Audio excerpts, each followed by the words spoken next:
Ahoj všichni, vítejte u mého večerního party tutoriálu, kde vám ukážu mé jednoduché líčení, nehty a outfit.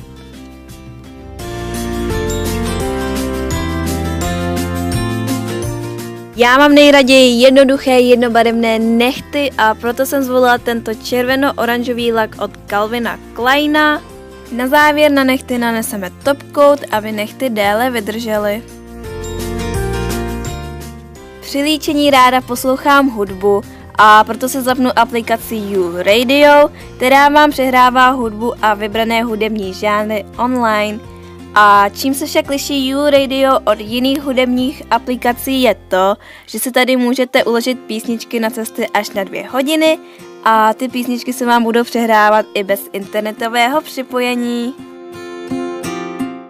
A teď k samotnému líčení. Jako podklad celého dnešního líčení použiju můj oblíbený hydratační krém od L'Orealu, díky němuž vydrží make-up celý den na místě a bez hnutí. Poté si vezmu můj oblíbený BB cream od Myši, který má perfektní a zároveň fakt přirozené krytí a rozetřu ho po celém mém obličeji. Následně si nanesu korektor Affinitone od značky Maybelline, kterým zamaskuji své kruhy pod očima a další jiné nedokonalosti na mé pleti. Korektor podle mě dělá velké změny na obličeji a proto byste ho neměli při líčení vynechávat. Po použití BB creamu je důležité nanést pudr, abyste se neleskli kvůli vysokému SPF, které je v BB creamech obsaženo.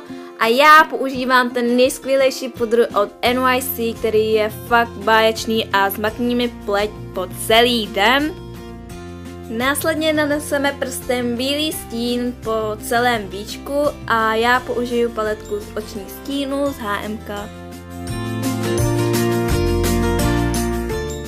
Poté naneseme štětcem zlatý stín do středu víčka a já použila paletku Undressed od Makeup Academy.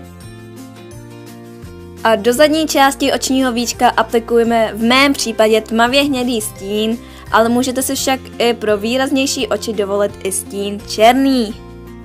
Poté nanesu linky a aby nám linky déle vydržely, použiji gelové linky od Maybelline, které vydrží na oku opravdu celý den a vykreslím linku podél svých očí. Samozřejmě nezapomeneme použít řasenku, já zvolila od Max Factor, protože se mi jako jedna z mála neobtiskává a nádherně řasy prodlouží a zahustí. Čas na tvářenku. Já použiju tuto od Sephory, která je opravdu přirozená a obsahuje drobné třpytky a nanesu ji tím nejhebčím a nejlepším štětcem, který jsem si objednala z Born Pretty Store. Jelikož je to večerní líčení, tak si můžeme dovolit výraznější barvu rtěnky a já volila tuto sytě červenou. No a to je z mého líčení všechno. Jednoduché, že?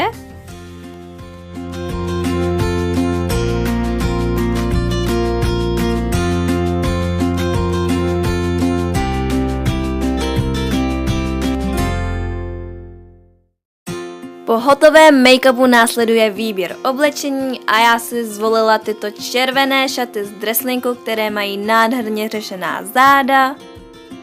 Šaty jsem sladila s těmito nádhernými černozlatými naušnicemi a ty jsou jak jinak než z Born Pretty Store.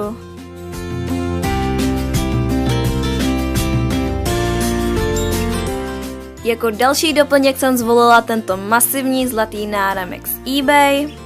A do tohoto krásného psaníčka ve tvaru srdce jsem naskládala takové ty nejdůležitější věci, jako je zrcátko s hřebínkem, pudr a rtěnka.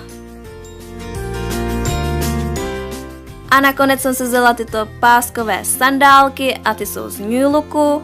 A to už je opravdu ode mě už dneska všechno a doufám, že se uvidíme u dalšího videa a papa!